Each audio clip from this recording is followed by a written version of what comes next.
Hi everyone, and welcome to the Canadian Redneck Channel. My name's Dave, and today we're going to be changing brakes on a 2013 Dodge Caravan.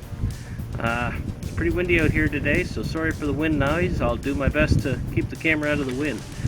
Anyway, I've already got the front end jacked up and the front wheel off. I'm going to assume if you want to tackle brakes, you probably already know how to take off a wheel. If you don't, you might want to reconsider tackling a brake job. Anyhow, I'll get the camera set so you can see what we're doing, and we'll get started. The first part of your brake job is to measure the diameter of your rotors. There's two different sizes for these Caravans. I'm not really sure why. I think possibly some of the vans were offered with a trailer towing package and thus would have the bigger brakes. Anyway, before you order your parts, you need to measure the diameter of your rotors so you can get have the proper parts on hand when you're ready to get going. There's two 13mm bolts holding the caliper assembly on, so we're going to get started with them first. We'll loosen them off, and on the back side, on the rubber rod that allows the caliper to move, there's a nut also, and it's 15mm. Usually you can get them loosened up before you have to worry about holding the nut on the inside.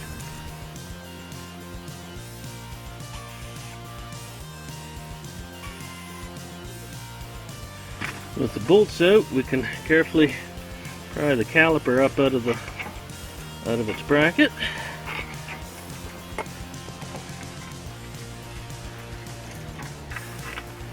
The two bolts in the brake pad bracket are 13/16 seems to work. They're probably 19-21mm, something like that. There we are. And they are pretty snug.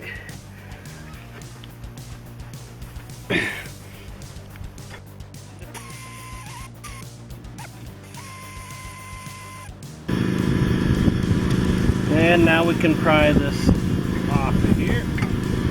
Comes off pretty good. And the rotor can come off. Usually you got to give them a pretty good slap with a hammer from behind to get them knocked off.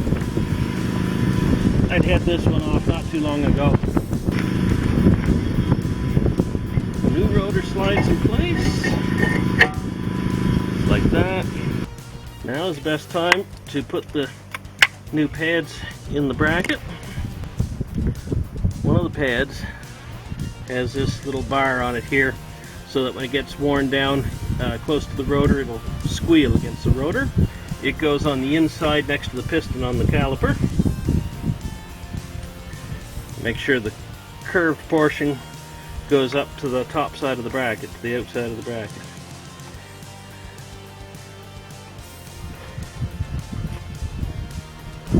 Sets right back in place in here.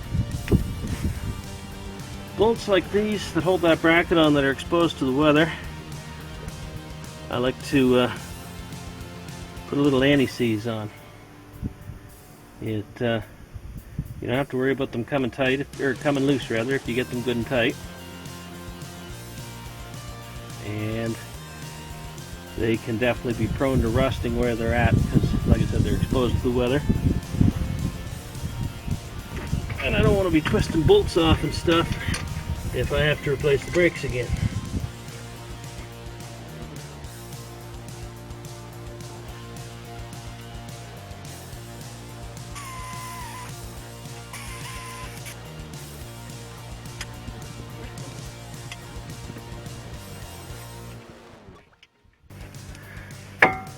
So now we have to push the piston back in the caliper, and I just put the old brake pad in there to press against, and I use a regular C-clamp. Try to get it centered up as best you can, because you don't want to be pushing the piston crossways and bind it, and just gently push the piston back in. It doesn't take a lot of force. You can see I'm just using my fingertips here on the clamp. I'm not jamming it. Make sure that you get your brake line straightened out. There we go. And that slides right back into place. Now the bolts that hold the caliper on, I don't put never sees on them. They actually had some Loctite on them when they were new, but they're enclosed, they're not open to the weather, so they shouldn't cause any trouble.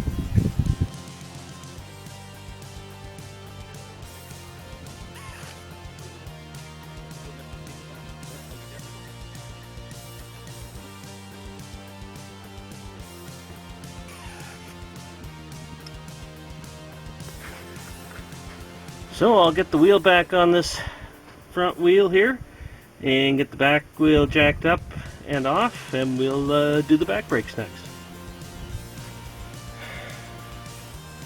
We're ready to start the back brakes now. So once again, it's 13mm bolts that hold the rear caliper.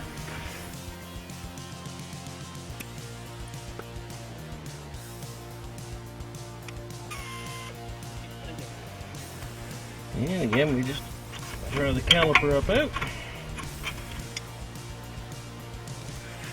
The bolts on these rear brackets are 18mm.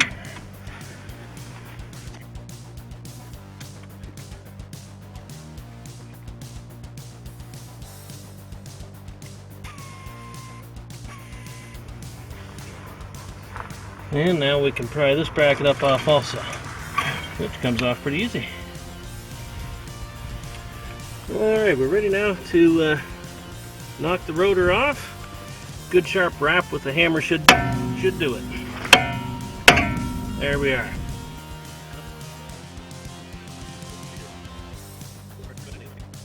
And again, the brake shoe with the pad with that little bar on it goes to the back towards the piston and the caliper.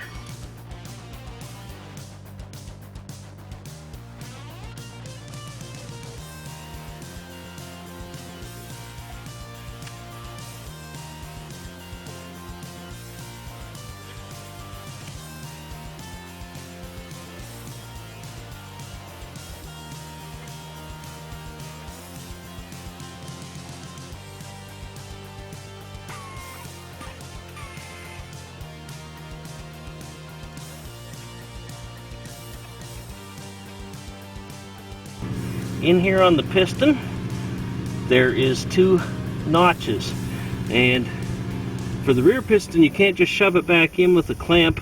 These rear pistons are threaded, but they have 2 notches in the pistons, and you can take the end of a pair of needle nose pliers, put in those notches, and you get to kind of hold things steady, and there you go. You can turn that piston back in.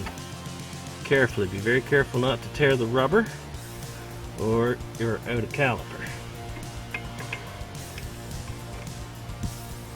There we go. You're getting her back in there now.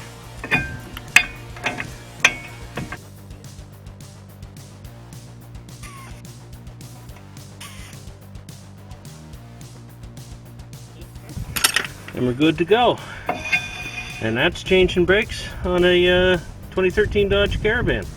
I'll finish putting things together, and there's one more little thing or two we'll go over. So we've got our brake job done. There's just one last step, very important step, before you start taking off anymore. We start her up and pump your brake pedal.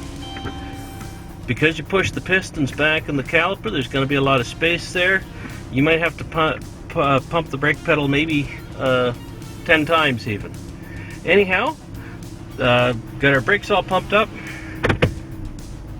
put her in drive, and it doesn't roll anywhere. That's a good thing. That's the way it's supposed to work. Anyway, so that's the brake job on a 2013 Dodge Grand Caravan. Hope everybody enjoyed that. Hope you find it helpful. Like, subscribe, share. If you have anything you'd like to see, post it in the comments below, and I'll do the best that I can. Thanks for watching.